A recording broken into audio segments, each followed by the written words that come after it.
Folks, hello and welcome to Tavern Chat. Yes, your coverage of the OGL 1.1 2.0 is never ending.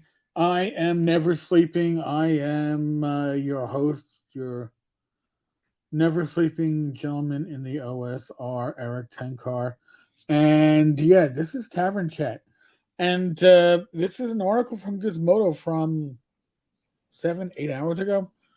It's an interesting. It's a well written article. I'm gonna stop right now and say that the CNBC article was well written. This is well written, and again, it's one of those articles that I like to read because it confirms what I have learned from my own sources. So I hear it. I'm reading an article, and I can tell you, yes, I heard this shit from my own sources. So yeah, they're not talking through their ass. Canceled D&D Beyond subscriptions forced Hasbro's hands. That's awesome. I said this before. I will say this again. I don't think I can say this enough. Your voice as an individual has very little pull. Your voice as part of a movement, as part of a community that is moving together, has influence. When you start striking their bottom line, in this case, Wizards of the Coast / Hasbro, you can fuck with them. And God bless you for doing so. Dungeons and Dragons publisher Wizards of the Coast finally broke its silence regarding the open game license on Friday, attempting to calm tensions in the D&D community and answer questions that were raised after Gizmodo, I think I take that credit, broke the news about the content of the draft of the document last week. All right, so we're going to skip ahead. It might be too little too late. Of course. Multiple sources from inside Wizards of the Coast. Now, folks, I need you to understand this, and I know there are fanboys that I've been duking it out with that have been like, don't blame Wizards of the Coast. It's a little Hasbro. Listen, it's the suits at Wizards as well as the suits at Hasbro. Is it the working man? Is it the gamer? Is it somebody who's been there for years? Is involved? No, they're not the true believers. I understand that. Multiple sources from inside Wizards of the Coast tell Gizmodo the situation inside the castle is dire and Hasbro's concern. I'm sorry for laughing at this shit. Is less about their public image and more about the IP hoard the dragon sits on. The bottom line seems to be after a fan led campaign, Ginny D, I give you props. Well done. Fan-led campaign to cancel D&D Beyond subscriptions went viral. It sent a message to Wizards of the Coast and Hasbro higher-ups. According to multiple sources, these immediate financial consequences were the main thing that forced them to respond. Of course. This is shit that shows up in a quarterly report. This is stuff that investors see and go, oh shit. The decision to further delay the rollout of the new open gaming license, by the way, that is a misnomer. It is improperly named, is not open at all. And then adjust the messaging around the rollout occurred because of provable impact on their bottom line. According to these sources, the meetings and communication with employees, Wizards of the Coast management's messaging has been that fans are, you guessed it, I've said this. I can't give you my sources, but I've said this already. Fans are overreacting. Not just fans. Publishers are overreacting to the league draft. I don't understand what the pushback is. This is a fair contract. Why would anybody be upset with this licensing deal that we are presenting? It is fair. It is balanced. It is not. It is a. But again, in a few months, nobody will remember the uproar. That's what they thought. And maybe it's true, which is why you have to impact today. Today. Then they talk about Kobold Press, MCDM, who have already put out statements saying they will either be moving away from all versions of the OGL or explicitly offering up their own gaming licenses for their core games. The negative impact of implementing the new OGL may be a feature and not a bug for Wizards of the Coast. Charles Ryan, Chief Operating Officer of Monte Cook Games. A savvy third-party publisher might look at where 5e is in its life cycle. The life cycle of 5e is in the pits. This is the fallow year. This is the year where 5e is not going to make money, whether you are a third-party producer or Wizards of the Coast. In the 4e era, this is when you got the reprints of first edition, second edition. They were trying to make money that way. This is they're sacrificing this year. And if you're planning 5e products, reconsider their investment. Monte Cook Games released their own open perpetual license for their acclaimed Cipher system last year. Okay. One third-party publisher told Gizmodo they expected Wizards of the Coast to update the OGL as seen in the leaked documents, but not until 2025 during the full release of D&D 1. I've said this before. I will say this again. If you've heard me say this shit, I apologize. With 5e, we waited 15 months to get an open game license and an SRD. Why? Because the suits at Wizards said, oh, you only want an SRD so you can play the game for free.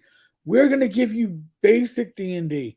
We'll give you a downloadable PDF that you can play the game with, and you don't have to pay us. That's what we really want. No, it's not what we wanted.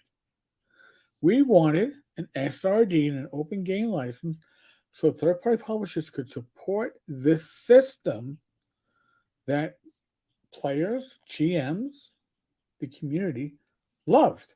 They no longer love it. There's a lot of pushback, and that pushback is because of Wizards of the Coast stepping on their dick. I can't say it any other way other than that. They stepped on their private member, they squashed it into the ground, and then they're going, who did that? I did that? Self-inflicted wound? No, never.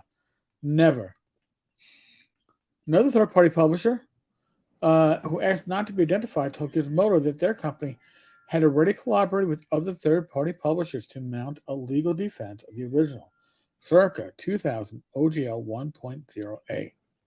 All right, so it's in an article. So I can say this.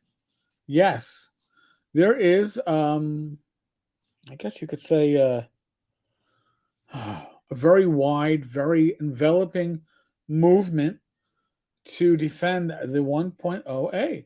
And if Wizards of the Coast goes through with this, they're going to be surprised. Because it's not just one company, it's dozens of companies. This is something they are not going to be able to withhold. All you need is one injunction, one company to get a positive ruling in one state. And all this house of cards falls down on Wizards of the Coast. I think they understand it. I think they're going to back off. But I don't know. I know they're watching these videos. They're watching my... God knows whether they're watching my videos, but they're watching my videos. They're watching videos of every influencer, every YouTuber who shares on this because somebody is giving information they don't know. Well, they should know. This is other third-party publishers, dozens, big, small, medium, and they are going to find themselves defending themselves across multiple states, multiple countries. Sorry, Wizards. This is the hand that you dealt yourself. Be careful what you wish for. So, last week, Gizmodo received a leaked draft of OGL 1.1. And a few days later, almost a week later, probably the facts of OGL 2.0. The new agreement 2.0 may indicate it's being imagined as an entirely new separate agreement. Having read 1.0, it was a totally new separate agreement. I don't know how they thought that was a continuation. It is not an open game license. Yes, OGL 1.0a only allows creators to use authorized versions of the OGL, which allows Wizards to determine which of its prior versions to continue to allow use of when we exercise our rights to update the license. As part of rolling out OGL 2.0, we are deauthorizing 1.0a from future use and deleting it from our website. That means 1.0 OGL. Well, it means OGL 1.0a can no longer be used to develop content for release. Yes, yes. Now, Ryan Dancy, listen, you can say your intent. This is where we are at. You can say there's no mechanism for the license to be authorized. I agree that I agree with you. Doesn't mean they can't try to do it. While the OGL 2.0 facts are distributed across multiple teams inside the Wizards of the Coast, sources indicate that this fax was not released on January 12th as intended due to the impact of the canceled subscriptions and the rising tide of backlash online. Remember, their stream on Twitch, everybody was hashtag open D&D, hashtag cancel D&D Beyond. They are saying the facts for the OGL 2.0 stated the leaked documents were drafts, and some of the content that people have been upset about was already changed in the latest version by the time of the leaks. Not from the facts of the 2.0 that I've seen. Now, what you've seen them state, them being Wizards of the Coast, what you've seen them state in their amazingly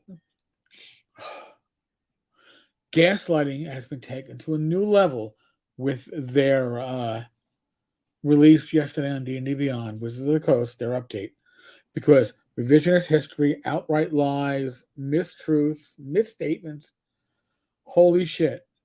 The PR person who had to write that had to sell their soul to do so.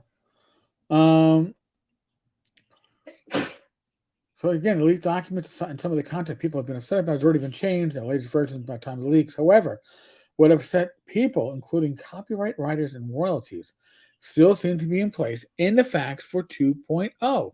Exactly. Exactly.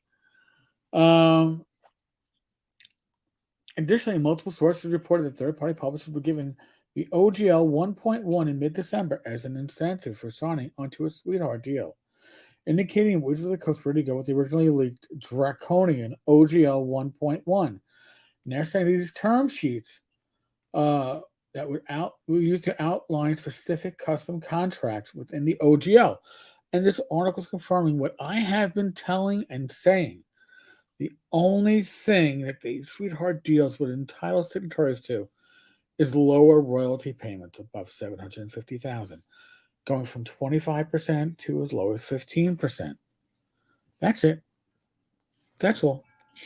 Oh, and a commitment from Wizards of the Coast to market these third-party products on various D&D Beyond channels and platforms, except during blackout periods around Wizards of the Coast own releases. My sources have told me that was the only concession we were willing to give. How much money you owed Wizards of the Coast if you made too much money. So, do I expect them to stick to the terms that they explained or they promised in that update on yesterday, the 13th? Or actually, 2 days ago now. This is early Saturday morning, so. But on the 13th, Friday? I don't know. I don't trust them. Can you trust them? If you're a publisher, you're going to put your livelihood, the livelihood of your freelancers, your staff, in the hands of Wizards of the Coast? I couldn't. They've proven themselves untrustworthy. Now, I've heard people throwing around alignments for Wizards of the Coast, and I will say what my opinion is. This is my opinion. This isn't an opinion of the employees of Wizards of the Coast. This is my opinion of Wizards of the Coast as a corporate identity. They're lawful evil. They are trying to find holes in contracts in order to maximize their position and literally fuck everybody else out of their spot. Now, you might disagree with me. That's your opinion. You're entitled to it. I'm saying, love. I heard people say chaotic evil. No, no, no, no, no. They are rules lawyers. They're like, oh wow, there was a ruling in a court in, I don't know, 2020, 2021 that puts, dude, we can actually fuck these companies. We can take back our rule set. You don't need the fucking rule set. You can watch other videos. They're very good in explaining how the OGL was as much um, an albatross around the neck of gaming as anything else. Yes, it made things simpler.